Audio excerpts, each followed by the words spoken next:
বিসমিল্লাহির রহমানির রহিম। আসসালামু আলাইকুম এভরিওয়ান। আজকে আমরা শুরু করতে যাব হচ্ছে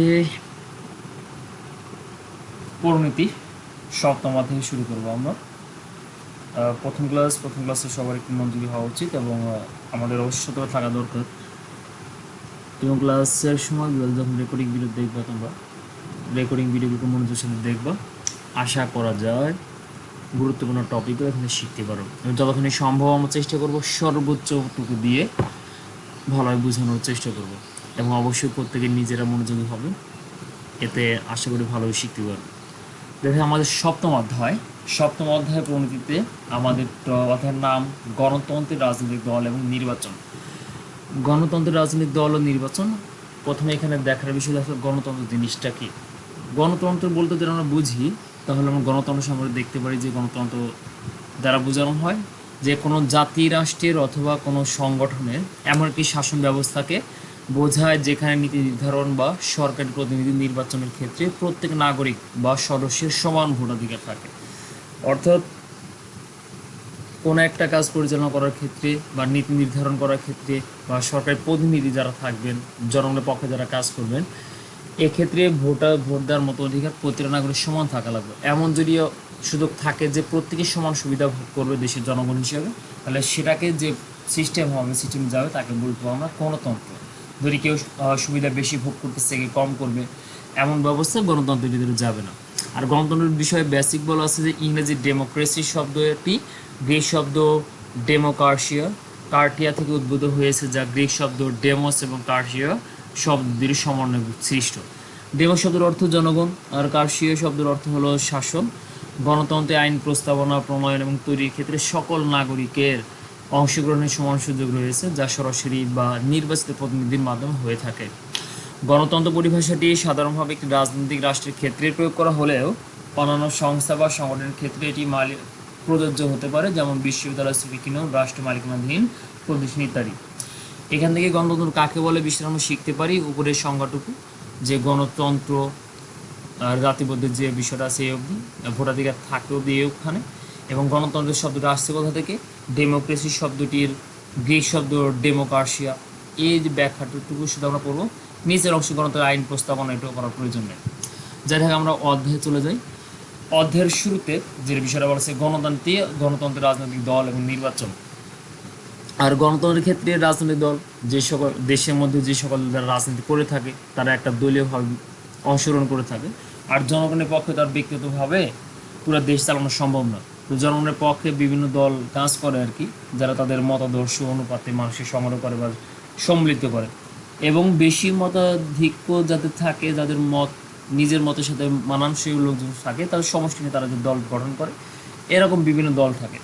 এখন দেশ যেহেতু মানুষ 18 কোটি মানুষের মতামত আর একরকম হয় না, তো যাদের সাথে মতামত মিলে তারা মিলে একটা দল বানায়। এরকম এক একটা মতামত মিলে এক একটা রাজনৈতিক দল হতে পারে। আর যেহেতু একাধিক রাজনৈতিক দল, এই কারণে দেশের ক্ষমতা কারা যাবে বা দেশে পরিচালিত কারা করবে সেখানে একটা ঝামেলা নর্মাল তৈরি হবে। যাতে ঝামেলাগুলো নিরসন করা যায়, এক দলের সাথে আরেক দলের মারামারি গ্যাঞ্জাম না লাগে, এর জন্য মূলত তাদের মধ্যে নির্বাচনের একটা সিস্টেম করা হয় যে আসলে কোন দল যাবে। জনসমর্থন যে দলকে বেশি সমর্থন করবে, যে দল বেশি জনসমর্থন পাবে, সে দলই দেশের রাষ্ট্র পরিচালনা বা দেশ পরিচালনা করবে। এভাবে মূলত গণতন্ত্রের ক্ষেত্রে রাজনৈতিক দলের ভূমিকা আছে। আর রাজনৈতিক দলকে সঠিকটাকে বাছাই করার জন্য কিংবা দেশের রাষ্ট্র ক্ষমতায় কাউকে আনার জন্য যে সিস্টেম প্রসেস সেটা হচ্ছে নির্বাচন। ইসলামের অধ্যায়ের মৌলিক আলোচনা। দেখা যাক অধ্যায়ে আমরা কি পাই। এখানে বলছে যে গণতান্ত্রিক শাসন ব্যবস্থার রাজনৈতিক দল অপরিহার্য। এটা মোটামুটি গুরুত্বপূর্ণ আসতে পারে, এটাকে আমরা হাইলাইট করে নিব যে আমাদের রাজনৈতিক দল অপরিহার্য কোন ক্ষেত্রে? গণতান্ত্রিক শাসন ব্যবস্থাটা বাস্তবায়ন করার ক্ষেত্রে আমাদের রাজনৈতিক দলটা অপরিহার্য, এটাকে আমরা দাগায় নিব। তারপর বলছে আধুনিক গণতান্ত্রিক শাসন ব্যবস্থা মূলত রাজনৈতিক দলেরই শাসন। অর্থাৎ আমরা যে আধুনিক যে গণতান্ত্রিক শাসন ব্যবস্থা দেখি, এটা একদিক থেকে রাজনৈতিক দলেরই শাসন, রাজনৈতিক দলই মূলত দেশ চালায়। যদিও আমরা গণতন্ত্র জনগণের শাসনের কথা বলি, কিন্তু আসলে মৌলিকভাবে জনগণের ভেতর থেকে রাজনৈতিক দল তৈরি হয়, রাজনৈতিক দলগুলোই মূলত শাসন করে থাকে। জনগণের ভোটের মাধ্যমে গঠিত সরকার হচ্ছে গণতান্ত্রিক সরকার। লাইনটা গুরুত্বপূর্ণ, যে জনগণের ভোটের মাধ্যমে গঠিত সরকার হচ্ছে গণতান্ত্রিক সরকার। প্রশ্ন থাকতে পারে গণতান্ত্রিক সরকার কে বা গণতান্ত্রিক সরকার ব্যবস্থা কি, সেটা হচ্ছে জনগণের ভোটের মাধ্যমে যারা গঠিত হয় যে সরকার, সেটা হচ্ছে গণতান্ত্রিক সরকার। আর রাজনৈতিক দল ছাড়াই গণতান্ত্রিক সরকার গঠন করা সম্ভব নয়। এরাও খেয়াল রাখার মতো যে কোনটা ছাড়া গণতান্ত্রিক দল সরকার গঠন করা সম্ভব নয়, সেটা হচ্ছে রাজনৈতিক দল। এই অধ্যায় পাঠের মাধ্যমে আমরা রাজনৈতিক দল কি, গণতন্ত্রের সাথে রাজনৈতিক দল ও নির্বাচনের সম্পর্ক, নির্বাচন কমিশন কি ইত্যাদি সম্পর্কে জানবো। এই অধ্যায় পাঠের মাধ্যমে আমরা যা যা জানবো সেটা নিচে দেওয়া আছে, এটা দেখে নিতে পারো।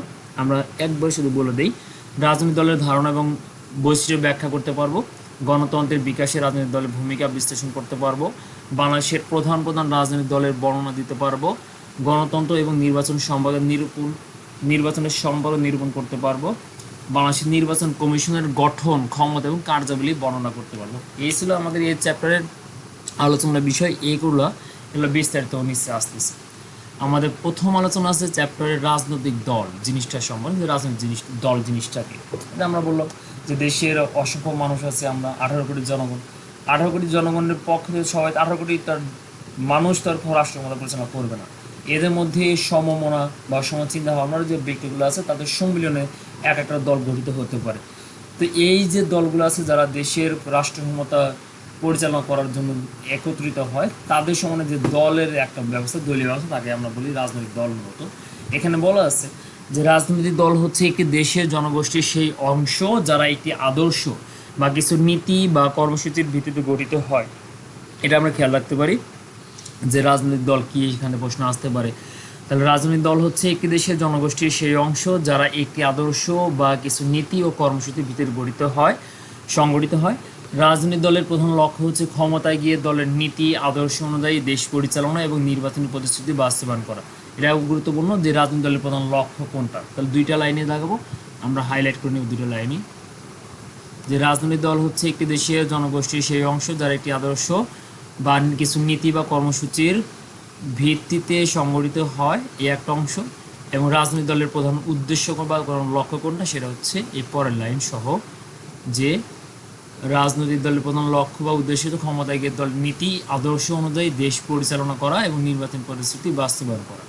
আর নির্বাচনের সময় নেতা খাতারা বিভিন্ন প্রকার পরিচয় দিয়ে থাকে যে তারা হ্যান করতে তোমার এলাকায় এই উন্নয়ন করবে, এই যে বিষয়গুলো থাকে, তারা যে সকল কথা বলে যে তারা জয়লাভ করতে বলে আমরা এগুলো করব, সেগুলোর মতো নির্বাচনী প্রতিশ্রুতি করা না করা তাদের বিষয়। যাই হোক, তারা যা বলে নির্বাচনের সময়ে, নির্বাচনের আগ দিয়ে, সেই কথাগুলো হচ্ছে নির্বাচনী প্রতিশ্রুতি। রাজনৈতিক দল সকল ধর্ম, বর্ণ, নারী পুরুষ, শ্রেণী পেশা নির্বিশেষে সকলের স্বার্থে কাজ করে। গণতান্ত্রিক ব্যবস্থার অন্যতম বৈশিষ্ট্য হচ্ছে আদর্শ ও কর্মসূচি ভিত্তিক রাজনৈতিক দলের উপস্থিতি। এটা আমরা খেয়াল করতে পারি। এবং ইম্পর্টেন্ট একটা কথা, যে গণতান্ত্রিক ব্যবস্থার অন্যতম বৈশিষ্ট্য কোনটা, সেটা হচ্ছে আদর্শ ও কর্মসূচি ভিত্তিক রাজনৈতিক দলের উপস্থিতি। প্রশ্নটা মোটামুটি গুরুত্বপূর্ণ যে গণতান্ত্রিক ব্যবস্থার অন্যতম বৈশিষ্ট্য হচ্ছে আদর্শ ও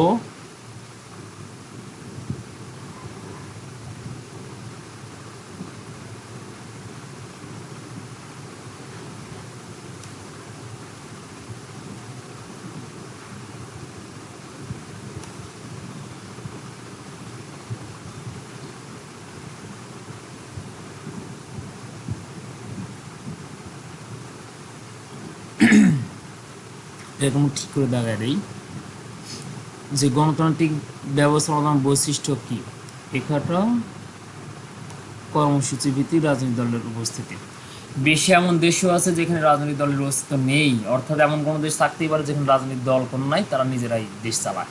যেমন সৌদি আরব, সেখানে মূলত বংশ পরম্পরা তারা দেশ চালাতেছে, বাবার ক্ষমতা ছেলে পাঠিয়ে তার ক্ষমতা পরের জন পেয়েছে, এভাবে। যেমন সৌদি আরবে এমন বিষয়টা আছে, সেখানে রাজ পরিবার এবং এর পরিষদই সকল রাজনৈতিক সিদ্ধান্ত গ্রহণ করে থাকে। আবার কোনো দেশে আইন করে রাজনৈতিক দল নিষিদ্ধ করা হয়, যেমন 2005 সাল পর্যন্ত আফ্রিকা মহাদেশের উগান্ডায় সরকার কর্তৃক রাজনৈতিক দল নিষিদ্ধ ছিল। এখন দুইটা প্রশ্ন আমরা খেয়াল করতে পারি যে কোন দেশে মূলত রাজনৈতিক দলের অস্তিত্ব পাওয়া যায় না বা নেই, সেটা হচ্ছে সৌদি আরব। আর হচ্ছে কোন দেশে নিষিদ্ধ ছিল 2005 সাল পর্যন্ত, সেটা হচ্ছে আফ্রিকা মহাদেশের উগান্ডা। তাহলে আমরা দুইটা শব্দ দাগা নিব, দুইটা বাক্যের অংশ, যে আমাদের যেখানে রাজনৈতিক দলের অস্তিত্ব নেই সেটা হচ্ছে সৌদি আরব, এবং হচ্ছে 2005 সাল অবধি আফ্রিকা মহাদেশের উগান্ডায় সরকার কর্তৃক রাজনৈতিক দল নিষিদ্ধ ছিল। এই বিষয়টা যে কোন দেশে বা কোথাকায় আমাদের রাজনৈতিক দল নিষিদ্ধ ছিল, কত সাল অবধি, সেটা 2005 সাল পর্যন্ত আফ্রিকা মহাদেশে উগান্ডা সরকার কর্তৃক রাজনৈতিক দল নিষিদ্ধ ছিল। রাজনৈতিক দলের সমষ্টি, সংঘবদ্ধ জনসমষ্টি। রাজনৈতিক দলের বৈশিষ্ট্য, রাজনৈতিক দল হওয়ার জন্য তাদের কিছু বৈশিষ্ট্য থাকতে হবে, যে গুণাবলী থাকলে আমরা বলতে পারবো সেটা একটা রাজনৈতিক দল। সেটা প্রথমেই হচ্ছে সংঘবদ্ধ জনসমষ্টি, অর্থাৎ বিক্ষিপ্তভাবে ছড়াছড়িয়ে থাকা জনগণের মাধ্যমে কোনো প্রকার রাজনৈতিক দল গঠিত হয় না। রাজনৈতিক দল গঠিত হতে হলে অবশ্যই তার একটা সংঘবদ্ধ একত্রিত জনগণের সমষ্টি থাকতে হবে। রাজনৈতিক দল হচ্ছে কতগুলো নীতি ও আদর্শের ভিত্তিতে সংগঠিত একটি জনসমষ্টি। তা আমরা মূলত হচ্ছে মূল পয়েন্টগুলো মুখস্থ করবো, যে রাজনৈতিক দলের বৈশিষ্ট্য কী কী, তারপর তার ডিটেলসগুলো আমরা দেখে নিব। রাজনৈতিক দলের বৈশিষ্ট্য আমরা বলতে গেলে প্রথম সংঘবদ্ধ জনসমষ্টি, ক্ষমতা লাভ করা বা সুনির্দিষ্ট আদর্শ কর্মসূচি, প্রাতিষ্ঠানিক কাঠামো ও নেতৃত্ব। এই যে মূল পয়েন্টগুলো আছে, মূল পয়েন্টগুলো আগে আমাদের খেয়াল রাখতে হবে, তারপর তার ব্যাখ্যাগুলো আমরা পড়ে যাব। তবে মূল পয়েন্টগুলো অবশ্যই শতভাগ আমাদের মনে রাখতে হবে। এর প্রথম থেকে আমরা দেখি যে সংঘবদ্ধ জনসমষ্টি জিনিসটাকে। রাজনৈতিক দল হচ্ছে কতগুলো নীতি ও আদর্শের ভিত্তিতে গঠিত সংগঠিত একটি জনসমষ্টি। ক্ষমতা লাভ, রাজনৈতিক দলের প্রধান লক্ষ্য নিয়মতান্ত্রিক পদ্ধতিতে রাষ্ট্রীয় ক্ষমতা লাভের মাধ্যমে সরকার গঠন করা, অর্থাৎ এটা তাদের উদ্দেশ্য থাকতে হবে। কোনো দল যদি এমন হয় যে তাদের রাষ্ট্রীয় ক্ষমতা যাওয়ার আকাঙ্ক্ষা নাই, তাহলে সেটা কি হবে না, সেটা আমাদের রাজনৈতিক দলের অংশ অন্তর্ভুক্ত হবে না। এমন বহু দল আছে যারা মতো দেশ পরিচালনা করার চিন্তা ভাবনা করেন, সেগুলোকে আমরা রাজনৈতিক দল বলতে পারি না, সেগুলো হচ্ছে অরাজনৈতিক দল। তো এই একটা বিষয় জ্ঞানমূলক যে আসলে রাজনৈতিক দল জিনিসটা কি এবং অরাজনৈতিক দল জিনিসটা কি। তাহলে এই সকল বৈশিষ্ট্য আমরা যে সকল দলের ভিত্তিতে পাবো বা তাদের উদ্দেশ্য লক্ষ্য এরকম, সেগুলো রাজনৈতিক দল হবে। এবং এই সকল উদ্দেশ্য নাই যে সকল প্রতিষ্ঠানের, সেগুলোকে আমরা বলবো অরাজনৈতিক দল। এরপর আছে সুনির্দিষ্ট আদর্শ ও কর্মসূচি। প্রত্যেক রাজনৈতিক দলের একটি আদর্শ এবং সুনির্দিষ্ট কর্মসূচি থাকে, একটা ভিত্তি থাকে, কোনো কিছু অনুসরণ করে। যেমন আওয়ামী লীগ হচ্ছে বঙ্গবন্ধু শেখ মুজিবুর রহমানের আদর্শ অনুসরণ করে, বিএনপি তারা হচ্ছে অনুসরণ করে হচ্ছে মেজর জিয়াউর রহমানের আদর্শ। এছাড়া জামাত ইসলাম তারা বলে তারা ইসলামী অনুশাসন, ইসলামী আদর্শ অনুসরণ করে। এরকম বিভিন্ন দলের তাদের নিজস্ব একটা আদর্শ থাকে, যেটাকে তারা অনুসরণ করে এবং যেটার ভিত্তিতে তারা মতো তাদের দলটাকে গঠন করে থাকে। মানে সেটা হচ্ছে আদর্শ এবং সুনির্দিষ্ট কিছু কর্মসূচি থাকে, কর্মসূচি তাদের আদর্শ বাস্তবায়ন করার জন্য অথবা দেশের জনগণের সেবা করার জন্য তার যে সকল কাজকর্ম করে থাকে, তাদের দলকে টিকে রাখার জন্য, নির্বাচনে জয় লাভ করার জন্য যে সকল কাজগুলো করে থাকে, মিটিং মিছিল, এগুলো সব কর্মসূচির অন্তর্ভুক্ত। আদর্শের দিক থেকে কোনো দল ধর্মভিত্তিক, আবার কোনো দল ধর্মনিরপেক্ষ হয়। ধর্মভিত্তিক দল আমরা বলি সেক্ষেত্রে জামাত ইসলামী বা জামাত শিবির, এরা হচ্ছে ধর্মীয় ভিত্তিক দল। এবং হচ্ছে ধর্মনিরপেক্ষ দল বাকিগুলো ধরা যায় যারা ধর্মের ধারে না, তাদের মধ্যে তারা চলে, তাদের নিজস্ব ব্যক্তিগত মত দর্শন করে চলাচল করে, ধর্মনিরপেক্ষ, ধর্মীয় বিষয়ে তাদের কোনো বিধিনিষেধের ধারে না তারা।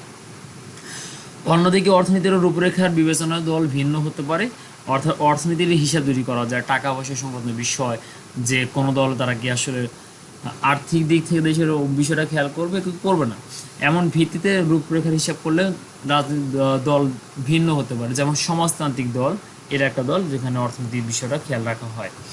এবার আছে প্রাতিষ্ঠানিক কাঠামো, নেতৃত্ব। প্রত্যেক রাজনৈতিক দলের একটি প্রাতিষ্ঠানিক কাঠামো থাকে, কেন্দ্র থেকে স্থানীয় পর্যায় পর্যন্ত দলের বিভিন্ন শাখা বিস্তৃত থাকে। এবার প্রধান একটা টিম থাকে বা কেন্দ্রীয় কমিটি থাকে, তার অধীনে ধীরে ধীরে বিভিন্ন জেলা ভিত্তিক বা বিভাগীয় ভিত্তিক কী থাকে, তাদের বিভিন্ন অঙ্গ সংগঠনের শাখা থাকে, বিভিন্ন ভাগে ভাগে তারা বিস্তৃত থাকে ছোটো ছোটো অংশে। এই সব কিছু মিলে সম্মিলিতভাবে হচ্ছে তারা কেন্দ্রীয়ভাবে পরিচালিত হয়। এছাড়া প্রত্যেক দলের কেন্দ্রীয় এবং স্থানীয় পর্যায়ে বিভিন্ন কমিটি থাকে। তবে কমিটি হচ্ছে সেই সকল যে জেলা ভিত্তিক বা উপজেলা ভিত্তিক যে দলীয় কাঠামো আছে বা শাখা আছে, সেটাকে কে কোন কাজ করবে, এক একটা পদের হিসেবে মানুষ যে একটু সম্মিলিত একটা যে দল গঠন করে, বা কেউ সভাপতি সহসভাপতি, এই যে একটা সিস্টেম, এটাকে বলা মূলত কমিটি। অর্থাৎ যাদের নেতৃত্বে মূলত প্রতিষ্ঠানটা পরিচালিত হবে উপজেলা ভিত্তিক বা জেলা ভিত্তিক কিংবা বিভাগীয় পর্যায়ে, তাদের যে মূল সদস্য থাকে যারা পরিচালনা অংশগ্রহণ করে, মূলত বিভিন্ন কর্মসূচি তারা প্রণয়ন করে, চিন্তাভাবনা করে থাকে, যারা মূলত তারাই হচ্ছে আমাদের কমিটি হিসেবে বিবেচিত। বিভিন্ন প্রতিষ্ঠানের কমিটি থাকে, তারা প্রতিষ্ঠান পরিচালনা তদারকি করে, খোঁজ খবর রাখে।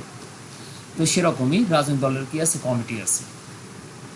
কেন্দ্র থেকে স্থানীয় পর্যায়ে পর্যন্ত দলের শাখা বিস্তৃত থাকে। এছাড়া প্রত্যেক দলের কেন্দ্রীয় এবং স্থানীয় পর্যায়ে বিভিন্ন কমিটি থাকে, তবে কেন্দ্রীয় নেতৃত্ব তার দ্বারা দল পরিচালিত হয়। তবে যতই কমিটি থাকুক, আমাদের মূলত হচ্ছে যে কোনো দেশের রাজনৈতিক দলের যে কেন্দ্রীয় কমিটি থাকে, প্রধান কমিটির প্রধান অংশ দ্বারা, তারাই মূলত হচ্ছে দেশের সমস্ত কার্যক্রম পরিচালনা করে, তাদের দলীয় কার্যক্রমগুলো। এরপর আছে আমাদের নির্বাচন সংক্রান্ত কাজ। আধুনিক রাজনৈতিক ব্যবস্থা তথা গণতান্ত্রিক বা একনায়কতান্ত্রিক সরকার ব্যবস্থায় নির্বাচন একটি গুরুত্বপূর্ণ বিষয়। অর্থাৎ সেটা গণতান্ত্রিক হোক কিংবা একনায়কতান্ত্রিক হোক, সরকার ব্যবস্থা নির্বাচনের একটা গুরুত্বপূর্ণ বিষয় হিসাবে কাজ করে। একনায়কতান্ত্রিক সরকার ব্যবস্থার চেয়ে গণতান্ত্রিক সরকার ব্যবস্থায় নির্বাচনের গুরুত্ব অধিকতর। গণতান্ত্রিক বিষয়টা হচ্ছে জনগণের প্রত্যক্ষ ভোটে যে সরকার ব্যবস্থা গঠিত হয় তাকে গণতান্ত্রিক বলা হয়, সরকার ব্যবস্থা। আর একনায়কতান্ত্রিক হচ্ছে একজন ব্যক্তি বংশ পরম্পরায় যে রাজত্ব করে যাওয়ার বিষয়, যে তারাই থাকবে, অন্য কেউ জনগণ আসতে পারবে এবং নির্বাচনের বিষয় না, এখানে সেটা একনায়কতান্ত্রিক বিষয়টা হবে, যারা কোনো নির্বাচন ধার ধারে না, নিজের মতো দেশ চালাতে চায় আজীবন। এটা হচ্ছে একনায়কতান্ত্রিক সরকার ব্যবস্থা। তো একনায়কতান্ত্রিক সরকার ব্যবস্থা নির্বাচন খুব একটা গুরুত্ব না পেলেও মূলত গণতান্ত্রিক সরকার ব্যবস্থা নির্বাচনের বিশেষ গুরুত্ব আছে বা গুরুত্ব অধিক। এরা প্রশ্ন থাকতে পারে যে কোন ব্যবস্থায়, অর্থাৎ একনায়কতান্ত্রিক বা গণতান্ত্রিক সরকার ব্যবস্থার মধ্যে কোনটাতে নির্বাচনের গুরুত্ব অধিক? সেটা হচ্ছে গণতান্ত্রিক সরকার ব্যবস্থা আমাদের নির্বাচনের গুরুত্বটাই অধিক। আমরা লাইনটা দাগাইয়ে নিতে পারি যে একনায়ক শাসন সরকার ব্যবস্থার চেয়ে গণতান্ত্রিক সরকার ব্যবস্থায় নির্বাচনের গুরুত্বটা অধিকতর। সকল নির্বাচনে অংশগ্রহণের প্রস্তুতি, প্রার্থী মনোনয়ন, নির্বাচনের দলীয় কর্মসূচি প্রণয়ন, নির্বাচনী প্রচারণা, প্রচার ও ভোট সংগ্রহ দলের এবং দলীয় কর্মীদের দ্বারা সম্পাদিত হয়ে থাকে। তাহলে দলীয় কর্মীরা কী কাজ করে? তারা হচ্ছে নির্বাচনে অংশগ্রহণের প্রস্তুতি নিয়ে থাকে, প্রার্থী মনোনয়ন করে থাকে, যে কাকে আমরা মূলত প্রার্থী হিসেবে রাখবো, কে ইলেকশন করবে সে ব্যক্তি নির্বাচন করা থাকে। নির্বাচনে দলীয় কর্মসূচি প্রণয়ন করে এবং নির্বাচনী প্রচার ও ভোট সংগ্রহ দলের এবং দলীয় কর্মীদের দ্বারা সম্পাদিত হয়ে থাকে। রাজনৈতিক দলের গুরুত্ব, অর্থাৎ রাজনৈতিক দল আমাদের কেন দরকার হবে? দেশ পরিচালনা বা গণতান্ত্রিক ব্যবস্থা, আমরা রাজনৈতিক দল দরকার কি? সেটা হচ্ছে রাজনৈতিক গুরুত্ব না, এটা হচ্ছে রাজনৈতিক দলের ভূমিকা, অর্থাৎ তারা কোন কাজগুলো করবে আর কি, দেশের রাজনৈতিক দলগুলোর তাদের অবদানটা কি, সেই অবদানটা এখানে আলোচনা করা হয়েছে। সেটা হচ্ছে নেতৃত্ব তৈরি। রাজনৈতিক দলের যিনি প্রধান তিনি হলেন দলের নেতা। এটা থাকতে পারে যে দলের নেতাকে মূলত, আসলে রাজনৈতিক দলের যিনি প্রধান থাকেন তিনি হচ্ছে মূলত দলের নেতা। দলের নেতৃত্ব যেমন জাতীয় পর্যায়ে থাকে তেমন স্থানীয় পর্যায়ে থাকে, অর্থাৎ একজন প্রধান বা কেন্দ্র কমিটিতে যিনি থাকবেন দেশে তারা দলের সমস্ত কার্যক্রম পরিচালনা করার কাজ, তেমনি স্থানীয় পর্যায়ে যে বিভিন্ন কমিটি থাকে সেখানে কি থাকে, সেখানে কিছু নেতা থাকে, রাজনৈতিক নেতা থাকবে। আবার আজকে যারা স্থানীয় পর্যায়ের নেতা, আগামীতে তারা যে জাতীয় পর্যায়ের নেতা হতে পারবেন না তা নয়। অর্থাৎ আজকে কেউ স্থানীয় পর্যায়ের নেতা আছে, ভবিষ্যতে কোনো তার পারফরমেন্স বা তার জনপ্রিয়তা বেশি থাকে, সে কেন্দ্রীয় নেতা বা জাতীয় পর্যায়ের নেতা হিসাবে সে কাজ করতে পারে, ভবিষ্যৎ জাতীয় পর্যায়ের নেতা হলেও হতে পারে। এই নেতা তৈরি কাজটি করে থাকে রাজনৈতিক দল ও জনগণ। এবং এই যে নেতা তৈরি হয়, কোনো মানুষের নেতৃত্বের ক্ষমতা তৈরি হয় বা কাউকে নেতা হিসেবে মানুষ মানতে শুরু করে, যখন এই মানুষের মানার মধ্য দিয়ে মূলত তৈরি হয় একজন নেতার তৈরি হয়। আর এক্ষেত্রে রাজনৈতিক দলের ভূমিকাও আছে এবং জনগণের অবশ্যই ভূমিকা আছে। জনগণের না মানে কোনো নেতা হিসেবে, তো সে তো আর নেতা না। তো কেউ নিজেকে তো আর নিজের নেতা ঘোষণা করতে পারে না, তাকে জনগণের অনুসরণীয় হওয়ার মতো হইতে হবে। যদি জনগণ তার কথা শুনে বা তার কথা মতো চলে, যার কথা মতো জনগণ শুনবে চলবে সেই নেতা হয়ে যাবে। জনগণ তার কথা শোনা সে কোনো অ্যাঙ্গেল নেতা না। তো এরপর আছে সরকার গঠন। রাজনৈতিক দলের প্রধান কাজ হচ্ছে সরকার গঠন করা, এটা তাদের প্রধান কাজ। এটা গুরুত্বপূর্ণ। আমরা বলতে পারি যে আসলে প্রশ্ন হতে পারে রাজনৈতিক দলের প্রধান কাজ কোনটা। তাহলে রাজনৈতিক দলের প্রধান কাজ হচ্ছে সরকার গঠন করা মূলত, অর্থাৎ দেশের রাষ্ট্র ব্যবস্থায় চলে আসা, ক্ষমতা গ্রহণ করা বা ক্ষমতায় আসার চেষ্টা করা। গণতান্ত্রিক ব্যবস্থায় নির্বাচনে যে দল সংখ্যাগরিষ্ঠতা পায় সেই দলই সরকার গঠন করে। নির্বাচনের সময় এখন যদি বাংলাদেশে 350 সিটের জন্য নির্বাচন হয়, যে দল সর্বোচ্চ পরিমাণে যে বেশি মাত্রায় সিট পাইছে, 300 মধ্যে যদি এক দল 200, আর দল 150টা 200, আর দল হচ্ছে 150টা সিট পায়, সেক্ষেত্রে যে দল বেশি পাইছে সে দলের ক্ষমতা থাকবে বা সে সরকার গঠন করবে। এটা হচ্ছে সংখ্যাগরিষ্ঠতা, অর্থাৎ সংখ্যায় যে দল বেশি আছে সেই মূলত হচ্ছে সরকার গঠন করতে পারবে। জনমত গঠন, এরাও আমাদের রাজনৈতিক দলের একটা ভূমিকা, তারা এই কাজটা করে থাকে। যে রাজনৈতিক দলের একটি অন্যতম কাজ হচ্ছে আদর্শ কর্মসূচির পক্ষে জনমত গঠন করা। এই জনমত গঠনে রাজনৈতিক দল বিভিন্ন সভা, মিছিল ও গণযোগাযোগ কর্মসূচি গ্রহণ করে থাকে। রাজনৈতিক শিক্ষাদান, অর্থাৎ রাজনৈতিক দলের কাজ হচ্ছে জনগণকে তাদের স্বার্থ সংশ্লিষ্ট বিষয়ে সচেতন করা। নির্বাচনের সময় রাজনৈতিক দলগুলো তাদের দলীয় কর্মসূচি ব্যাখ্যা করে এবং অন্যান্য দলের কাজের সমালোচনা করে। জনগণ বিভিন্ন দলের মতামত, আলোচনা, সমালোচনা ইত্যাদি থেকে রাষ্ট্র পরিচালনার অনেক বিষয় জানতে পারে। এখন দেশের প্রত্যেকটা বিষয় সিদ্ধান্ত নেওয়া যেটা হয় সেটা তো সাধারণ জনগণ জানে না, কিন্তু নির্বাচনের সময় দেখা যায় যে রাজনৈতিক নেতারা তারা বিভিন্ন দেশে বিভিন্ন ইস্যু জনগণের সামনে উপস্থাপন করে, ক্লিয়ার করার চেষ্টা করে যে তারা জনগণের রাস্তাঘাট দরকার, জনগণের বিদ্যুৎ দরকার, জনগণের জীবনযাপন দরকার, সেতু কালভার্ট পদ্মা সেতু, হ্যাঁ বিভিন্ন কিছু দরকার। এই যে দরকারি উপাদানগুলো আছে যেগুলো মানুষকে আগে জানানো বোঝানোর চেষ্টা করা যে এগুলো গুরুত্বপূর্ণ এবং এগুলো তোমার জীবনে লাগবে, এবং যখন মানুষ এটা বুঝতে পারে যে হ্যাঁ আসলে এগুলো দরকার, তখন তারা মানুষের প্রতিশ্রুতি দিয়ে থাকে, যে আমরা কি করব।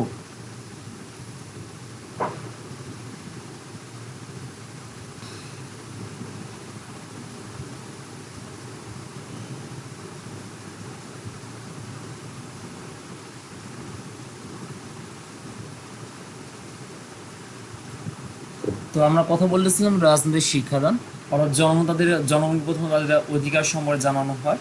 অধিকার সম্পর্কে যখন জনগণ বুঝতে পারে তাদের এগুলো দরকার, এই সকল বিষয় তারা পাওয়ার অধিকার রাখে, তখন তারা প্রতিশ্রুতি দিয়ে থাকে যে ঠিক আছে, আমাকে যদি ইলেকশনের বা নির্বাচনে জয়যুক্ত করো তাহলে আমি তোমাদের এই চাহিদাগুলো পূরণ করে দিব, এবং আমি অবশ্যই তোমাদের প্রত্যেক ঘরে ঘরে হচ্ছে যে এসি লাগালে পদ্মা সেতু, প্রত্যেক বাড়িতে বাড়িতে পদ্মা সেতু লাগাই দেবে, যাই থেকে এমন কিছু থাকতে পারে যে তারা পলিসি দিয়ে থাকে। প্রথমত তারা মানুষকে বুঝায়, প্রয়োজন বুঝায় যে এগুলো তোমার দরকার, এটা রাজনৈতিক দলের একটা টেকনিক বা ট্যাকটিক্স বলা যায়।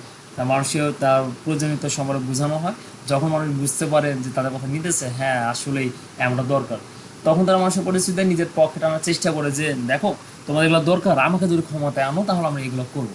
এই ক্ষেত্রে তারা অন্য দলের সমালোচনা করতে পারে যে তোমাদের এগুলো দরকার ছিল কিন্তু তোমাদের অমুক নেতা তমুক নেতা তারা এই কাজটা করে নাই, অতএব তাদের ভোট দিও না, ভোট আমাকে দাও, আমি তোমাদের কী করবো এই বিষয়গুলো দিয়ে দিব।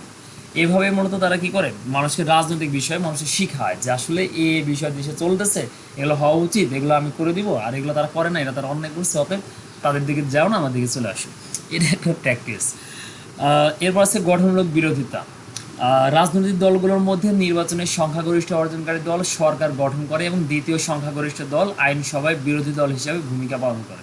সরকারের কোনো কার্যক্রম ভুল হলে বিরোধী দলের প্রধান কাজ হচ্ছে গঠনমূলক সমালোচনার মাধ্যমে সরকারের ভুল ত্রুটি ধরিয়ে দেওয়া, সামাজিক ঐক্য প্রতিষ্ঠা। একটি সমাজে বিভিন্ন ধর্ম, বর্ণ এবং শ্রেণীর মানুষ থাকে, তাদের স্বার্থ পরস্পর থেকে আলাদা। এই আলাদা আলাদা স্বার্থ একত্রিত করে তা একটি কর্মসূচিতে পরিণত করা রাজনৈতিক দলের অন্যতম কাজ। রাজনৈতিক দল নির্বাচিত হয়ে ক্ষমতায় যাওয়ার জন্য জনগণের সমর্থন চায়। কোনো দল ক্ষমতায় গিয়ে তাদের কর্মসূচি বাস্তবায়নের লক্ষ্যে নীতি প্রণয়ন করে। এই নীতি বাস্তবায়নের উপর সামাজিক ঐক্য নির্ভর করে থাকে। সামাজিক ঐক্যের বিষয়টা আছে এখানে বলছে যে একটা সমাজে বিভিন্ন ধর্ম, বর্ণ এবং শ্রেণীর মানুষ আছে, এরপরে প্রত্যেকের স্বার্থ আসলে আলাদা হয়, এই আলাদা স্বার্থ একত্রিত করে তাদের কর্মসূচিতে পরিণত করা রাজনৈতিক দলের একটা অন্যতম কাজ। আর সবাইকে বোঝায় দেখো না সবাই মিলে এই সমাজ, আসলে এটাই ঠিক যে সমাজে আমার সবাই ধর্ম বর্ণ নির্বিশেষে সবাই মিলেমিশে থাকা উচিত, দেশের উন্নয়নে কাজ করা উচিত। এই বিষয়টা রাজনৈতিক ব্যক্তিবর্গ অনেক সময় ইতিবাচকভাবে বোঝাইতে পারে, যে কারণে প্রত্যেকের ধর্ম বর্ণ সব মিলেমিশে থাকে। আবার কেউ যদি কোনো বিশেষ ধর্মের সব মানুষজন বেশি থাকে, সেক্ষেত্রে তারা ধর্মীয় উস্কানির মাধ্যমে কোনো একটা নির্দিষ্ট ধর্মকে তারা নিজের দলের দিকে রাবিত করতে পারে, যেখানে তার বেশি ভোট পেতে পারে। আসলে এটা রাজনৈতিক দল ব্যক্তিবর্গের একটা কৌশল আর কি।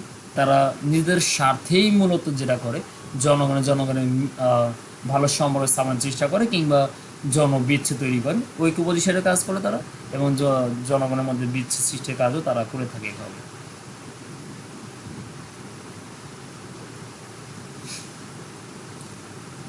এখানে একক কাজ দেওয়া আছে, রাজনৈতিক দলের কোন কাজগুলো জনগণের মনে আশা সঞ্চার করে তার একটি তালিকা প্রস্তুত করো। এটা দেখে নেওয়া উচিত। বাংলাদেশের প্রধান রাজনৈতিক দল সমূহ, অর্থাৎ বাংলাদেশে কোন কোন দল রাজনীতি করে থাকে বা রাজনীতি অংশগ্রহণ করে থাকে, বা কোন দলগুলো রাজনৈতিক দল হিসেবে কাজ করে থাকে সেগুলো। একটি দেশের দল ব্যবস্থা দ্বারা শুধু যে সে দেশের রাজনৈতিক দলের উপস্থিতি বোঝায় না, একটি দেশের দল ব্যবস্থা দ্বারা শুধু সে দেশের রাজনৈতিক দলের উপস্থিতি বোঝায় না, দলের সংখ্যা, গঠন, সরকারের সঙ্গে দলের সম্পর্ক ইত্যাদি বোঝায়। দেশের সংবিধান অনুযায়ী প্রত্যেক নাগরিকের স্বাধীনভাবে মতামত প্রকাশ ও সংগঠন বা সমিতি করার অধিকার রয়েছে। এর প্রতিফলন হিসেবে আমরা বাংলাদেশে বহুদলীয় ব্যবস্থা বিদ্যমান দেখতে পাই। বর্তমানে বাংলাদেশের অনেকগুলো রাজনৈতিক দল রয়েছে, এগুলোর মধ্যে আওয়ামী লীগ, বিএনপি, জাতীয় পার্টি, জাতীয় সমাজতান্ত্রিক দল, Bangladesh workers party, Bangladesh communist party, Bangladesh জামাতে ইসলামী উল্লেখযোগ্য। আর এই সকল দল আমাদের দেশের রাজনৈতিক দল হিসেবে পরিচিত বা এর প্রসিদ্ধ রাজনৈতিক দল। দলগুলো আমরা খেয়াল রাখতে পারি কোন কোন দল আছে আমাদের দেশে রাজনীতিতে যারা জড়িত।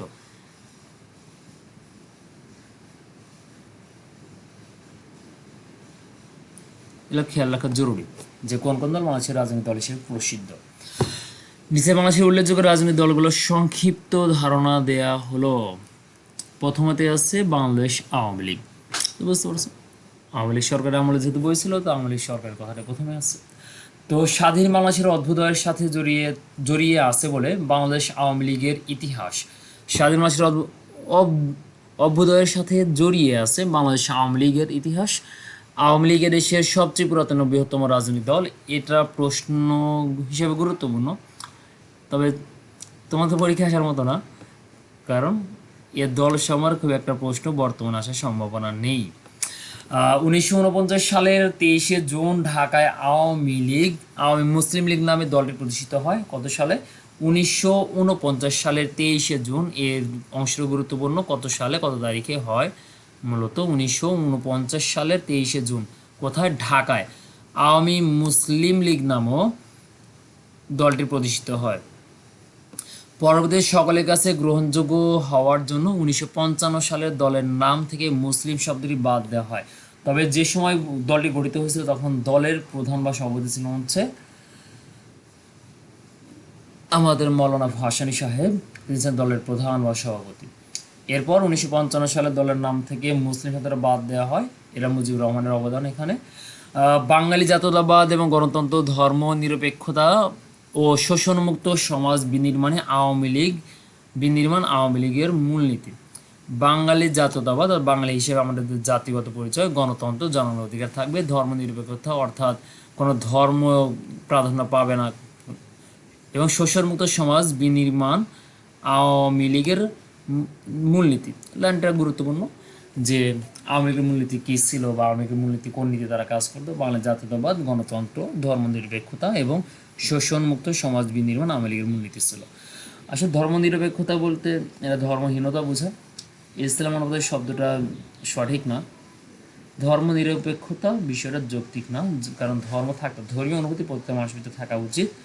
তো ধর্মকে রাজনৈতিক ক্ষেত্রে ব্যবহার করার মতো রাজনৈতিক দলগুলোর একটা কূটকৌশলের অংশ। তো যাই হোক, জাতির পিতা বঙ্গবন্ধু শেখ মুজিবুর রহমানের নেতৃত্বে এই দল পাকিস্তানে 1970 সালে সাধারণ নির্বাচনে সংখ্যাগরিষ্ঠ আসন লাভ করে। জাতির পিতা উপাধিটা আব্দুর রব নামক একজন আওয়ামী বা ছাত্রলীগের কোনো একজন নেতার দেয়া, এবং বঙ্গবন্ধু নামটা হচ্ছে ছাত্রলীগের নেতা তোফায়েল আহমেদের দেয়া। সেটা তাদের রাজনৈতিক আদর্শ থেকে তারা দান করছেন, তবে তার প্রকৃত নাম হচ্ছে শেখ মুজিবুর রহমান। এটা তো জাতির পিতা বঙ্গবন্ধু শেখ মুজিবুর রহমানের নেতৃত্বে এই দল পাকিস্তানে 1970 সালে সাধারণ নির্বাচনে সংখ্যাগরিষ্ঠতা লাভ করে। কত সালে? 1970 সালের নির্বাচনের সময়। আওয়ামী লীগের নেতৃত্বে 1971 সালে আমাদের মহান মুক্তিযুদ্ধ পরিচালিত হয়। এর মধ্যে স্বাধীন সার্বভৌম বাংলাদেশ রাষ্ট্রের জন্ম হয়। অর্থাৎ 1971 সালে মূলত রাজনৈতিক দলগুলোর মধ্যে আওয়ামী লীগের ছিল প্রধান, এবং তাদের একটা নেতৃস্থানীয় পর্যায়ে তাদের অবস্থান ছিল, যে কারণে তারা ওই সময় ছিল, তাদের নেতৃত্ব ছিল যুদ্ধকালীন সময়গুলোতে রাজনৈতিক দল হিসেবে। যুদ্ধক্ষেত্রে সেনাবাহিনীর বিশেষ অবদান ছিল তৎকালীন সময়েও, কারণ যতগুলো সেক্টর ছিল সবগুলো সেক্টর কমান্ডার সবগুলো সেনাবাহিনীর সদস্যরা ছিলেন, তারাই মূলত যুদ্ধ পরিচালনার মূল দাবিদার বা মূল ভূমিকা পালন করছেন।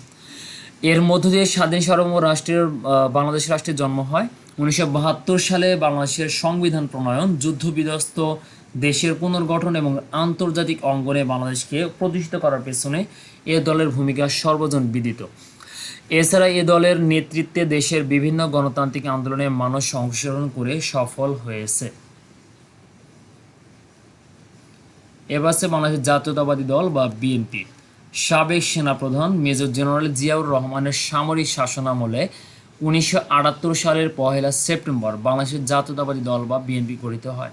সময়টা গুরুত্বপূর্ণ, বর্তমান সময়ের জন্য এখান থেকে প্রশ্ন আসতে পারে যে বিএনপি দলটার আসলে প্রতিষ্ঠাতা কে বা কত সালে কত তারিখে আসলে এটা প্রতিষ্ঠা লাভ করেছে সে বিষয়ে প্রশ্ন থাকতে পারে বর্তমানে। এবং বাংলাদেশ জাতীয়তাবাদী দলের সংক্ষেপ হচ্ছে বিএনপি যদি আমরা এটা ভাঙি সেক্ষেত্রে আমরা পাই হচ্ছে বাংলাদেশ বিএনপি সম্পর্কে আমরা লিখতে পারি যে বিএনপি দ্বারা কি বোঝায়।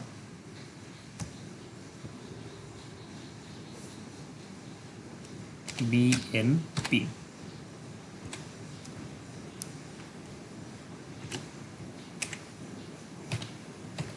বাংলাদেশ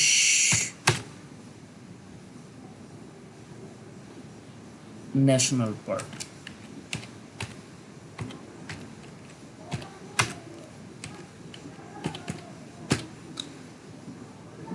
বাংলাদেশ ন্যাশনাল পার্টি এটা হচ্ছে বিএনপি শব্দের মূল কথা বা ব্যাখ্যা। তাহলে বাংলাদেশ জাতীয়তাবাদী দল, তার সংক্ষেপে আমরা বলতে পারি হচ্ছে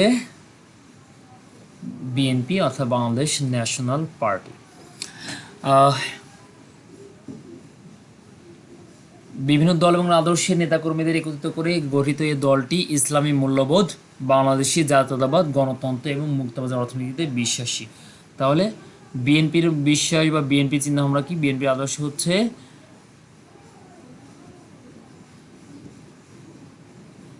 মূলত ইসলামী মূল্যবোধ, অর্থাৎ বিএনপি একটু ইসলামপন্থী। বাংলাদেশের জাতীয়তাবাদ বিষয়টা তার বিশেষ করে গণতন্ত্র, জনগণের ভোটাধিকার যেখানে নিশ্চিত করবে এমন, এবং মুক্তবাজার অর্থনীতিতে বিশ্বাসী। মুক্তবাজার অর্থনীতি অর্থনীতির ব্যবস্থা বা সিস্টেম। তো এটা হচ্ছে বিএনপির তাদের মূলত চিন্তা ভাবনা বা আদর্শ, সেটা হচ্ছে ইসলামী মূল্যবোধ, বাংলাদেশের জাতীয়তাবাদ, গণতন্ত্র এবং মুক্তবাজার অর্থনীতি। বিএনপির সাথে ইসলামের প্রতি একটুখানি তারা অনুকূল, ইসলামের প্রতি। আওয়ামী লীগ একটু ইসলাম ছেড়ে অন্য ধর্মের প্রতি বেশি, অর্থাৎ আওয়ামী লীগ মূলত হিন্দুদের প্রতি একটু বেশি উদার। এখানে আছে জাতীয় পার্টি। জাতীয় পার্টি দেশের তৃতীয় বৃহৎ দল। 1986 সালের 1 জানুয়ারি লেফটেন্যান্ট জেনারেল হুসেইন মোহাম্মদ এরশাদের নেতৃত্বে দলটি গঠিত হয়। তাহলে এটা কত সালে হচ্ছে? এটা হচ্ছে 1986 সালে। আর প্রথমত ছিল আমাদের আওয়ামী লীগ, মূলত প্রথমত গঠিত হয় আওয়ামী মুসলিম লীগ নামে, এবং সেটা হয় 1949 সালে। দ্বিতীয় দল হিসেবে আমাদের ছিল হচ্ছে বাংলাদেশ জাতীয়তাবাদী দল বা বিএনপি, যেটা হয়েছে 1978 সালের 1 সেপ্টেম্বর। এবং 3 নম্বর সর্ববৃহৎ দলের মধ্যে আছে জাতীয় পার্টি, যেটা 1986 সালে 1 জানুয়ারি লেফটেন্যান্ট জেনারেল হুসাইন মোহাম্মদ এরশাদ এর নেতৃত্বে দলটা গঠিত হয়েছে। জাতীয় পার্টির ঘোষণাপত্রে স্বাধীনতা ও সার্বভৌমত্ব, ইসলামী আদর্শ, সকল ধর্মের স্বাধীনতা, বাংলাদেশি জাতীয়তাবাদ, গণতন্ত্র এবং সামাজিক প্রগতি তথা অর্থনৈতিক মুক্তি, এই 5টিকে দলের আদর্শ হিসেবে গ্রহণ করা হয়েছে। এখানে যে 5টি পয়েন্ট আছে, এই 5টা পয়েন্ট হচ্ছে জাতীয় পার্টির তাদের আদর্শ বা তাদের লক্ষ্য উদ্দেশ্য, যেটা তারা মূলত জনগণের কাছে প্রচার করতে আগ্রহী, এই সকল বিষয়টা। তাহলে এগুলো মুখস্থ করা উচিত যে জাতীয় পার্টি ঘোষণা তারা কী কী বিষয়কে আদর্শ হিসেবে গ্রহণ করেছে। 5টা টপিকের নাম খেয়াল রাখা গুরুত্বপূর্ণ। এরপর আছে বাংলাদেশের জামাতে ইসলামী। জামাতে ইসলামী একটি ধর্মভিত্তিক রাজনৈতিক দল। তাহলে বাংলাদেশের ধর্মভিত্তিক অন্যতম রাজনৈতিক দলের মধ্যে সেটা প্রধান হচ্ছে জামাতে ইসলামী, যারা ধর্মর বিষয়টা বেশি প্রাধান্য দেওয়া গুরুত্বপূর্ণ মনে করে। 1941 সালে ব্রিটিশ ভারতে মাওলানা আবুল আলা মওদুদির নেতৃত্বে দলের প্রতিষ্ঠা হয়। তাহলে এই দলটা গঠিত হয়েছে 1941 সালে ব্রিটিশ ভারতে, যখন আমাদের দেশ আসলে ভাগ হয় না, দেশ ভাগ হচ্ছে 1947 সালে। পাকিস্তান এবং হচ্ছে ভারত বা ইন্ডিয়া নামে দুটো স্বাধীন রাষ্ট্র হয়েছে 1947-এ। আর এই দলটা গঠিত হচ্ছে 1941 সালে ব্রিটিশ ভারতে একসাথে থাকা অবধি, বা ব্রিটিশদের ক্ষমতা, ব্রিটিশরা যখন ভারতকে শাসন করছে সেই সময়, তখন এর নাম ছিল জামাতে ইসলামী হিন্দ। এবং তৎকালীন সময়ে আমরা বলতে বাংলাদেশ জামাতে ইসলামী, এটার তৎকালীন নাম কি ছিল? সেটা হচ্ছে জামাতে ইসলামী হিন্দ। হিন্দ মূলত হিন্দুস্থান, অর্থাৎ হিন্দুস্তান বলতে হিন্দুদের স্থান এমন নয়। হিন্দুস্থান হচ্ছে ইন্ডিয়া বা ভারতের অবস্থান। সিন্ধু নদের অববাহিকায় যে ভৌগোলিক ভূখণ্ড ছিল তাকে বলা হতো হিন্দুস্থান। সেই হিন্দুস্থান মূলত একটা জায়গার নাম। সিন্ধু নদের তীরে যে জায়গাটা ছিল সেটা মূলত হিন্দ বা হিন্দুস্তান ছিল, এবং সেটা মূলত ভারত, যারা আমরা ভারত নামে চিনি, ভারত উপমহাদেশ। তো পাকিস্তান প্রতিষ্ঠার পর এর নাম হয় জামাতে ইসলামী পাকিস্তান। অর্থাৎ যখন হিন্দুস্তান বা ভারতটা ভাঙার পর ভারত বা পাকিস্তানের আলাদা দেশ হয়, মুসলিম সংখ্যাগরিষ্ঠতা হিসাবে এরা পাকিস্তানের মধ্যে পড়ে, এর জন্য তখন এটার নাম হয় কি? এটার নাম হচ্ছে জামাতে ইসলামী পাকিস্তান। একইভাবে যখন 71 দেশ স্বাধীন হয়, সম্ভবত তারপর থেকে দলের নামটা করা হয় জামাত ইসলামী, বাংলাদেশ জামাতে ইসলামী।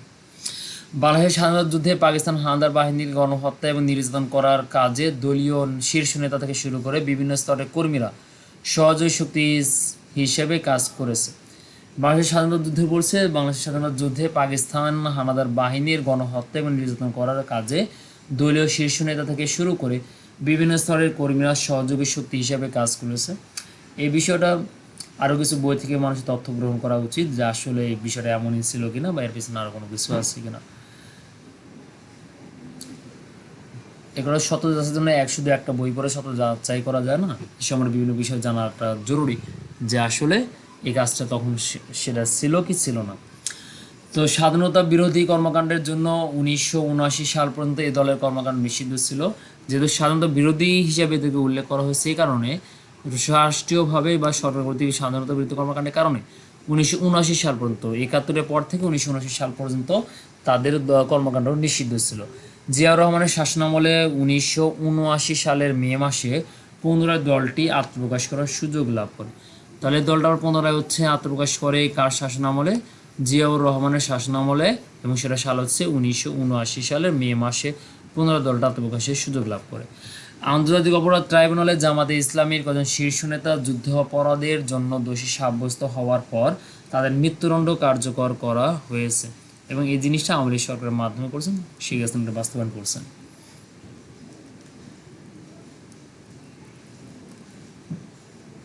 তাহলে জামাত ইসলামী সম্পর্কে বলা যায়, জামাত ইসলামী যদি আসলে যুদ্ধকালীন সময় তেমন অবস্থা থাকতো তাহলে আওয়ামী লীগও তার সাথে জোট বাঁধার কথা ছিল না, কিন্তু আওয়ামী লীগও তার সাথে জোট বাঁধছিলেন। সেক্ষেত্রে তারা রাজনৈতিক স্বার্থে হয়তো করছে বা যাই করুক। এই জন্য এই মুক্তিযুদ্ধের সময় আসলে জামাত ইসলামের অবদান কেমন ছিল, ইতিবাচক নেতিবাচক, সে বিষয়ে ক্লিয়ার ধারণার জন্য ইতিহাসের বই একটু ভালো করে ঘাটাঘাটি করা উচিত। এটা দেখে নিতে পারো বা খোঁজ করে নিতে পারো। জাতীয় সমাজতান্ত্রিক দল বা জাসদ মুক্তিযুদ্ধ উত্তর স্বাধীন বাংলাদেশে 1972 সালের 31শে অক্টোবর জাতীয় সমাজতান্ত্রিক দল বা জাসদ প্রতিষ্ঠিত হয়। কত সালে? মুক্তিযুদ্ধ উত্তর অর্থাৎ মুক্তিযুদ্ধের পর 1972 সালে স্বাধীন বাংলাদেশে 31শে অক্টোবর জাতীয় সমাজতান্ত্রিক দল বা জাসদ, সংক্ষেপে সহ মুখস্থ রাখতে পারো, হয়। জাসদ সমাজতান্ত্রিক আদর্শে বিশ্বাসী। জাসদ আদর্শ কোনটা? সমাজতান্ত্রিক আদর্শ। বাংলাদেশ কমিউনিস্ট পার্টি বা সিপিবি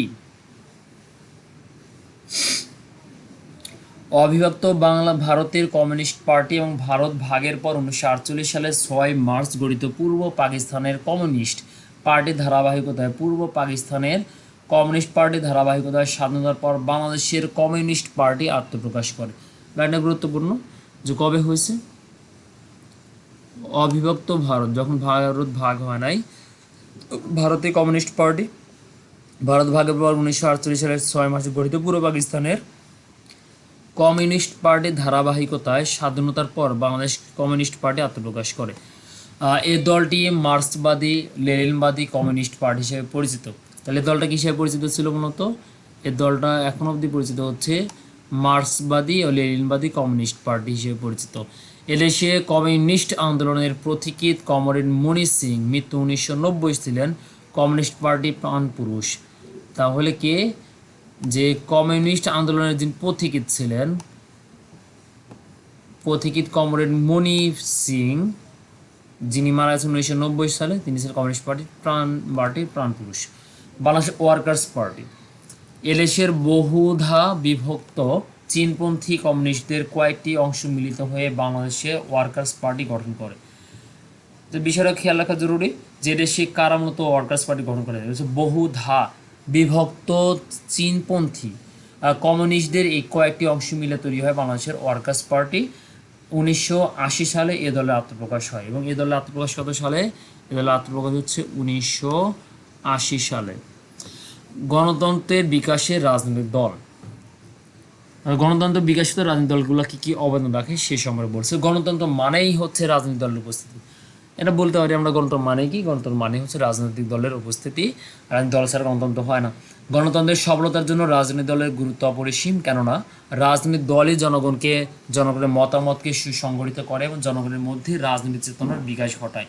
রাজনৈতিক দল এর সদস্য ও নেতাদেরকে গণতান্ত্রিক আচার আচরণে অভ্যস্ত হতে শেখায়, যেমন দলীয় সিদ্ধান্ত গ্রহণের সময় দলের নেতা ও কর্মীদেরকে মত প্রকাশের সুযোগ দেওয়া হয় এবং অন্যের মতের প্রতি সহনশীল হতে শেখায়। জনগণের স্বার্থবিরোধী সরকারকে অপসারণ করে রাজনৈতিক দল গণতান্ত্রিক সরকার প্রতিষ্ঠার জন্য আন্দোলন করে। 1990 সালে বাংলাদেশের রাজনৈতিক দলগুলো জনস্বার্থবিরোধী সামরিক সরকারকে হটিয়ে গণতান্ত্রিক শাসন প্রতিষ্ঠা করে। কত সালে এবং ঘটনা কি হয়েছে যে 1990 সালে বাংলাদেশের রাজনৈতিক দলগুলো জনস্বার্থবিরোধী সামরিক সরকার হটিয়ে গণতান্ত্রিক শাসন প্রতিষ্ঠা করে। সামরিক সরকার মতো সেনাবাহিনী বা আমরা সামরিক বাহিনীদের মাধ্যমে যে সরকার ব্যবস্থা বা দেশ চালানোর ব্যবস্থা তাকে বলেছে সামরিক সরকার। 1991 সালে দেশের সকল রাজনৈতিক দলের ঐক্যমতের মাধ্যমে আবারও সংসদীয় গণতান্ত্রিক সরকার পুনরায় প্রতিষ্ঠিত হয়। কত সালে? 1991 সালে দেশের সকল রাজনৈতিক দলের ঐক্যমতের মাধ্যমে আবারও সংসদীয় গণতান্ত্রিক সরকার গঠিত হয়। তাহলে খেয়াল রাখা বিষয়, সংসদীয় গণতান্ত্রিক সরকার। গণতান্ত্রিক শাসন ব্যবস্থায় নির্দিষ্ট সময় অন্তর ক্ষমতার পরিবর্তন হয়। সুষ্ঠু ও নিরপেক্ষ নির্বাচনের মাধ্যমে গণতান্ত্রিক শাসন ব্যবস্থা সরকার গঠন করা হয়। রাজনৈতিক দলের অংশগ্রহণ ছাড়া এই নির্বাচন সম্ভব নয়। তাহলে নির্বাচন সম্ভব হয় কোনটা ছাড়া? লাইনটা গুরুত্বপূর্ণ, রাজনৈতিক দলের অংশগ্রহণ ছাড়া নির্বাচন সম্ভব নয়। এবার নির্বাচন বলতে আমরা কি বুঝি? নির্বাচন হচ্ছে জনপ্রতিনিধি বাছাইয়ের পদ্ধতি। এরা সবচেয়ে শর্টকাট উত্তর। নির্বাচন হচ্ছে জনপ্রতিনিধি বাছাইয়ের একটা পদ্ধতি। স্থানীয় পর্যায় থেকে জাতীয় পর্যায় পর্যন্ত ভোটাধিকার প্রাপ্ত সকল নাগরিক ভোট দিয়ে জনপ্রতিনিধি বাছাই করে। প্রতিনিধি বাছাইয়ের প্রক্রিয়াকে নির্বাচন বলে।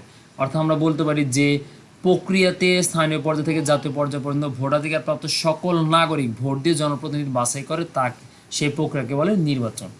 অর্থাৎ আমরা এই দুই লাইনকে মিলে নির্বাচনের সংজ্ঞা একটু ডিটেলসে বলতে পারি। নির্বাচন কাকে বলে সেই সংজ্ঞাটা আমরা এখান থেকে লিখতে পারি যে প্রক্রিয়াতে স্থানীয় পর্যায় থেকে জাতীয় পর্যায় পর্যন্ত ভোটাধিকার প্রাপ্ত সকল নাগরিক ভোট দিয়ে জনপ্রতিনিধি বাছাই করার সুযোগ পায় তাকে বলা হয় নির্বাচন। যারা ভোট দেয় তাদের বলা হয় নির্বাচক বা ভোটার। অর্থাৎ যারা ভোট দিয়ে থাকে তাদের ভোটার বলা হয়। ভোটারের বাংলাটা খেয়াল রাখবা, নির্বাচক। অর্থাৎ যারা ভোট দেয় তারা হচ্ছে নির্বাচক বা ভোটার। নির্বাচকের সমষ্টিকে নির্বাচক মণ্ডলী বলা হয়। এরাও জ্ঞানমূলক হিসেবে গুরুত্বপূর্ণ যে নির্বাচক মণ্ডলী বলতে কি বুঝি? সেটা নির্বাচকের সমষ্টিকে বলবো আমরা হচ্ছে নির্বাচক মণ্ডলী। সুষ্ঠু নির্বাচন গণতান্ত্রিক শাসন পদ্ধতির অন্যতম শর্ত। গণতন্ত্র শাসন পদ্ধতির অন্যতম শর্ত কোনটা? সুষ্ঠু নির্বাচন। এটাও খেয়াল রাখতে পারো যে সুষ্ঠু নির্বাচন হচ্ছে গণতান্ত্রিক শাসন ব্যবস্থার অন্যতম শর্ত। এছাড়া সামরিক শাসন এবং এক ব্যক্তিকেন্দ্রিক শাসন ব্যবস্থায়ও কখনো কখনো নির্বাচন অনুষ্ঠিত হতে দেখা যায়।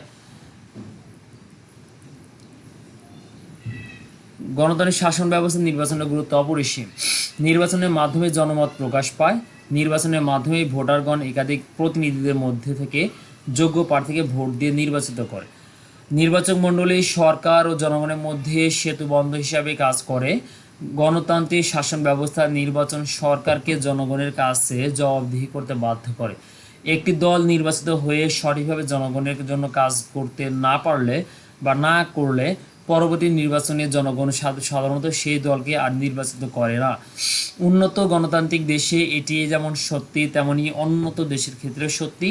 যেমন যুক্তরাষ্ট্র, জার্মানি সহ বিশ্বের বিভিন্ন দেশের নির্বাচনের মাধ্যমে এক দলের হাত থেকে অপর দলের হাতে ক্ষমতা হস্তান্তর ঘটে।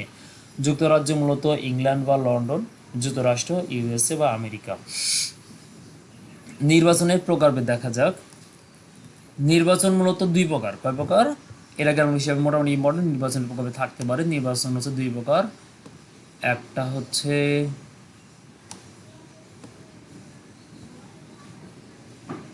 প্রত্যক্ষ নির্বাচন এবং আরেকটা হচ্ছে পরোক্ষ নির্বাচন।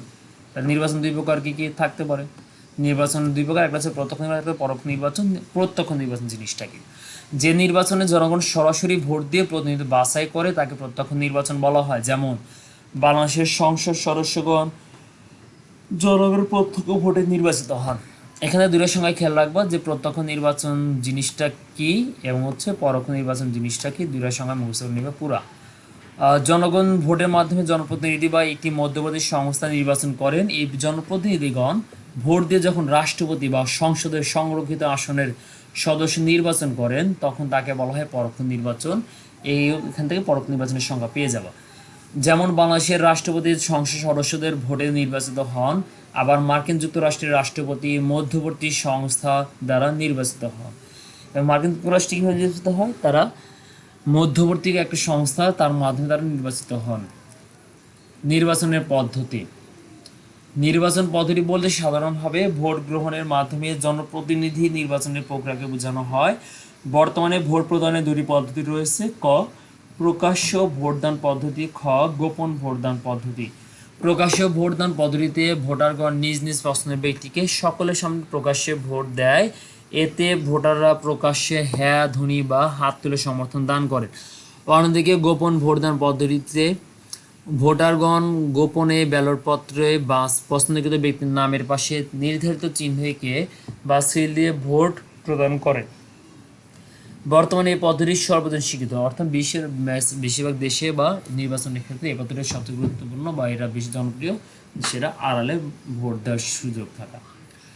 এক ব্যক্তি এক ভোট, নির্বাচন পদ্ধতির মধ্যে আরেকটি গুরুত্বপূর্ণ পদ্ধতি হচ্ছে এক ব্যক্তির এক ভোট। একজন ব্যক্তি একাধিক ভোট দিতে পারবে না, ব্যক্তি একজন হলে তাকে ভোট একটাই দিতে হবে, এটা গুরুত্বপূর্ণ বিষয়। যে নির্বাচন পদ্ধতির মধ্যে আরেকটি গুরুত্বপূর্ণ পদ্ধতি হচ্ছে এক ব্যক্তি এক ভোট পদ্ধতি। এক ব্যক্তি এক ভোট বর্তমানে সর্বপ্রতিষ্ঠিত নীতি। এ পদ্ধতিতে একটি আসনের জন্য যে কোনো সংখ্যক প্রার্থী প্রতিদ্বন্দ্বিতা করতে পারে। একজন ভোটার কেবল তার পছন্দের প্রার্থীকে একটি ভোট দিবেন। প্রতিদ্বন্দ্বী প্রার্থীদের মধ্যে যিনি বেশি ভোট পাবেন তিনি নির্বাচিত হবেন।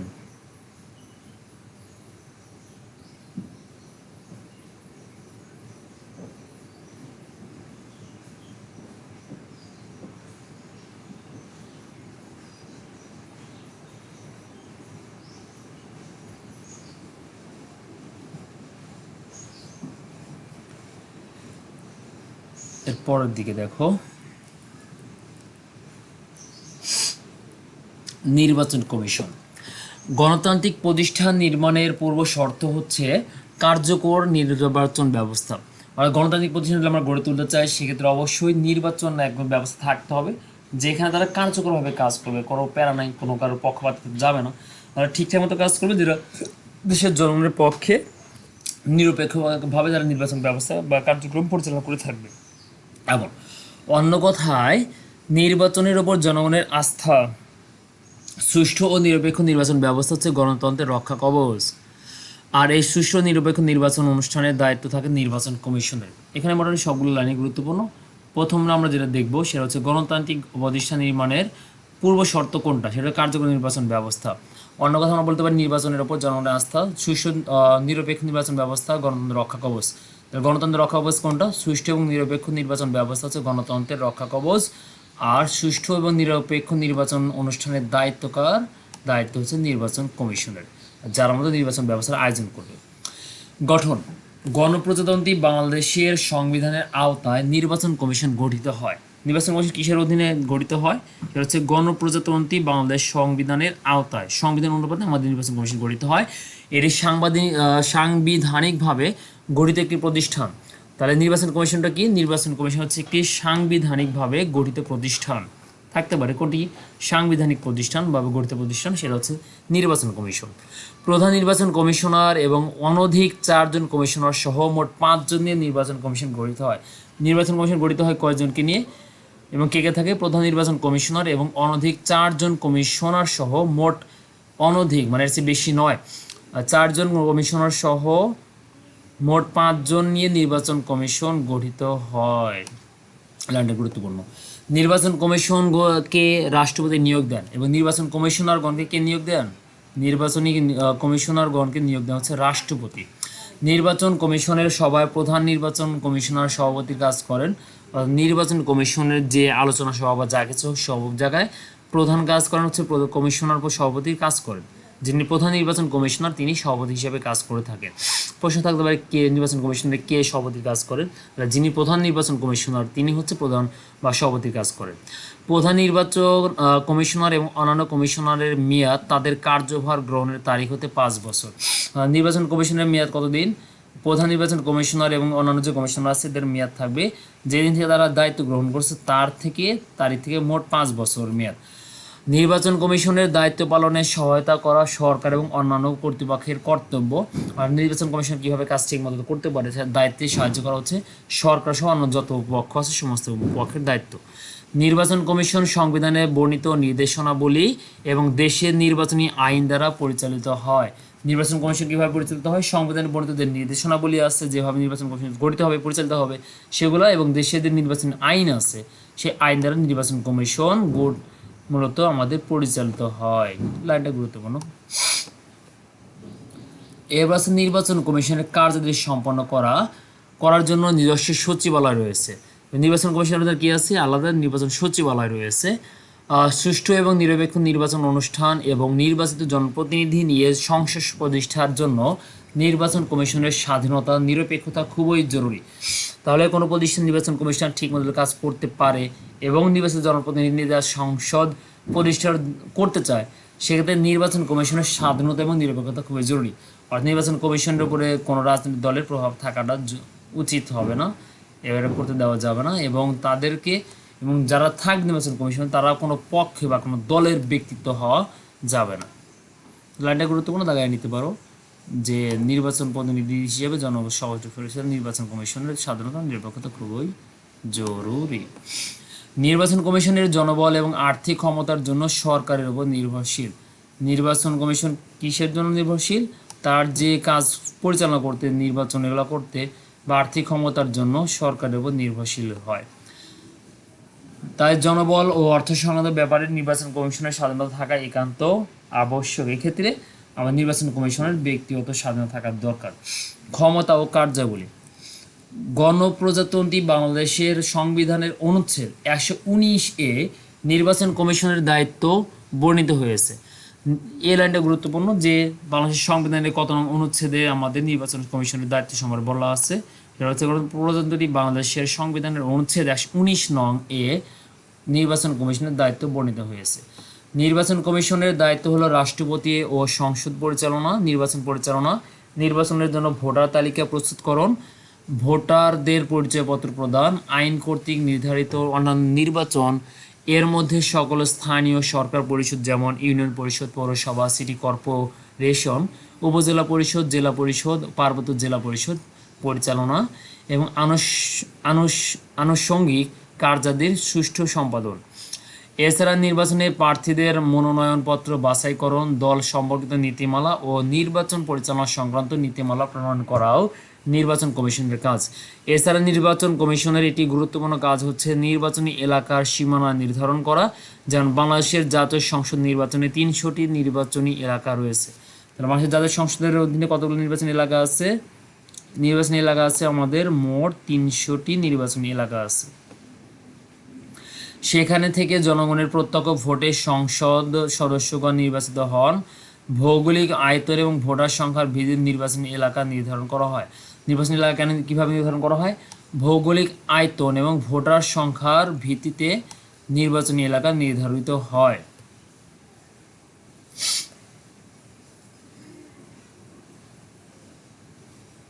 ভৌগোলিক এলাকা ভিত্তিক 300 আসন ছাড়াও বাংলাদেশের সংসদে আরও 50টি অতিরিক্ত সংরক্ষিত আসন রয়েছে। যাদের সংসদে সংরক্ষিত আসনের সংখ্যা কতগুলো? 50টি। এগুলো মহিলাদের জন্য নির্দিষ্ট, অর্থাৎ 50টা আসনে মহিলারা তারা বসতে পারবে বা তাদের জন্য ওরা সংরক্ষণ করা আছে। বাকি 300টাতে নারী পুরুষ সবাই নির্বাচিত হতে পারে। তারা জনগণের সরাসরি ভোটে নির্বাচিত 300 সংসদ সদস্য কর্তৃক পরোক্ষভাবে নির্বাচিত হন। অর্থাৎ ওই যে 50 জন মহিলা আসন আছে সেগুলো মূলত আমরা যে 300 জনকে নির্বাচন করার সুযোগ পাই সারা দেশের জনগণ, সেই 300 জন এমপি মন্ত্রী তাদের কথা মতো বা তাদের প্রশ্ন মতো তারা আরও 50 জন নারীকে নিয়োগ দিয়ে থাকেন এমপি মন্ত্রী হিসেবে। এতে এইভাবে আমাদের সপ্তম অধ্যায় শেষ মোটামুটি। এখানে দলগত একটা কাজ আছে, সেটা হচ্ছে সুষ্ঠু ও নিরপেক্ষ নির্বাচন অনুষ্ঠানে নির্বাচন কমিশনের ভূমিকা মুখ্য বিষয়ের শ্রেণীকক্ষ বিতর্কের আয়োজন করে এই বিষয়টা নিয়ে হচ্ছে আলোচনা করতে বলছে। যাই থাক, এ ছিল আমাদের সপ্তম অধ্যায়ের সর্বশেষ আলোচনা সপ্তম অধ্যায় সম্পর্কে। যেগুলো চোখে পড়ার মতো এবং সবগুলো বিষয় আমরা বলেছি এখানে। এরপরে যদি কার কোনো সমস্যা থাকে তারা সমস্যাগুলো নিচে জানাইতে পারো। এবং যদি একটু মনোযোগের সাথে নিজেরা বইয়ে দাগিয়ে নিয়ে বিষয়গুলো পড়ো, আশা করি বেশ ভালো হবে। যে লাইনগুলো আমরা মার্কিং করছি এগুলো অবশ্যই বই দাগায় নিবা, এগুলো গুরুত্বপূর্ণ। এর বাইরেও কোনো লাইন তোমার কাছে গুরুত্বপূর্ণ মনে হলে সেগুলো দাগায় নিতে পারো। তো সবাইকে ধন্যবাদ। প্রথম ক্লাস ছিল আমাদের সপ্তাহ মাধ্যমে আমরা শুরু করছি। এরপরে সবাই যদি মনোযোগের সাথে পড়াশোনা করলে আশা করা যায় আমাদের প্রত্যেকের রেজাল্টই ভালো হবে এবং সেটা সর্বোপরি আমাদের সামনের ক্লাসগুলোর জন্য ভালো কাজ দেবে। কাজ মূলত ফেলে রাখার দরকার নাই, নগদ নগদ কাজ করলেই ভালো। সো সবার জন্য শুভকামনা, ভালো থাকো। ইনশাল্লাহ সামনের ক্লাস ইনশাল্লাহ আবার দেখা হবে। আসসালামু আলাইকুম রহমতুল্লাহ।